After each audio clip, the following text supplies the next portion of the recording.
Assalamu alaikum. Hatim ibn al-Assam radiallahu anhu a dit que j'ai observé l'humanité et j'ai remarqué que chacun a quelque chose ou quelqu'un qu'il aime. Mais une fois qu'il meurt, cette personne ou cette chose bien aimée les quitte. J'ai donc décidé d'apprendre à aimer mes bonnes actions afin qu'elles m'accompagnent lorsque j'entrerai dans ma tombe. Le prophète sallam a dit que le défunt est suivi dans sa tombe par trois choses: sa famille, sa richesse et ses actions. Sa famille et sa richesse se sont donc retirés de sa tombe et sont rentrés chez elle, et son seul compagnon qui reste désormais avec lui dans sa nouvelle demeure est sa collection d'actes. Le prophète sallam a dit que lorsque le croyant est placé dans sa tombe et qu'il entend les derniers pas de sa famille qui s'en va, le châtiment arrive. Et comme le châtiment vient d'en haut, ta prière se lève et met sa main en l'air et dit « Ma'aqib al-madkhal » tu ne passeras pas à travers moi.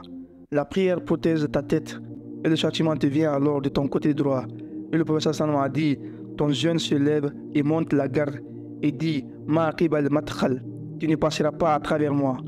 Puis à ses pieds, sa bonté envers sa famille et sa communauté, sa charité volontaire, sa véracité, son honnêteté, toutes ces choses montent la garde en bas et disent Ma'aqib al-madkhal tu ne passeras pas par moi.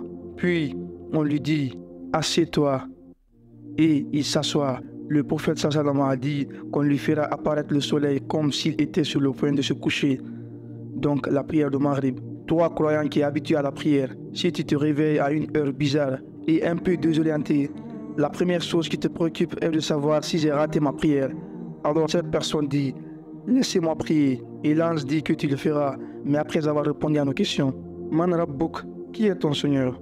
Ma dinuk, quelle est ta religion? Man Nabiyuk, qui est ton prophète? La seule façon de répondre à la question de savoir qui est ton Seigneur est de le vénérer. La seule façon de répondre à la question de savoir quelle est ta religion, c'est de la pratiquer. La seule façon de répondre à la question de savoir qui est ton prophète, c'est de le suivre.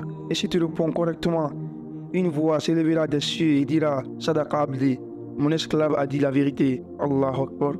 Et dans un autre hadith, le prophète sallam a dit que ces deux anges qui étaient d'abord effrayants, ils te disent, après que tu aies répondu correctement aux questions, nous savions que tu allais dire, nous savions que tu allais répondre correctement à ces questions. Et Allah subhanahu wa ta'ala appelle alors, fournissez-lui le mobilier du paradis, habillez-le des vêtements du paradis, ouvrez-lui la porte du paradis, qu'une partie de son parfum lui parvienne dans sa tombe, et que sa tombe soit agrandie pour lui, et qu'elle s'étende pour lui à perte de vue. À ce moment-là, tu es allongé dans les vêtements avec une fenêtre qui mène au paradis, et tout commence à ressembler au paradis.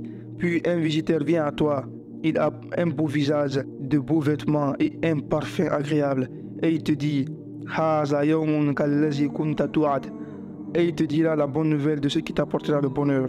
Voici le jour qui t'a été promis. Alors le défunt dit Man ant, qui es-tu?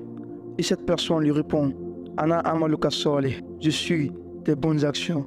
Allah Akbar. Imaginez maintenant à quoi ressemblent nos bonnes actions, toutes réunies en une seule personne. La beauté de cela, Bijnillah ta'ala, si tu agis en fonction de ces conseils d'Allah, à quoi ressemble ton Coran, ta prière, ton jeûne, ton aumône, sous la forme d'une personne qui te dit je suis tes bonnes actions et je suis ici pour te donner de bonnes nouvelles.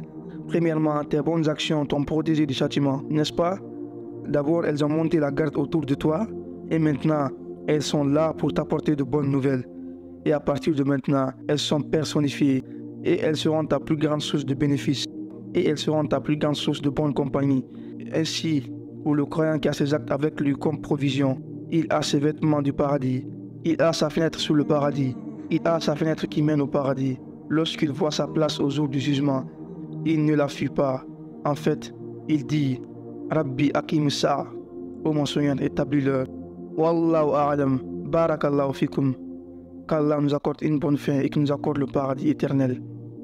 Wassalamu alaikum wa rahmatullah.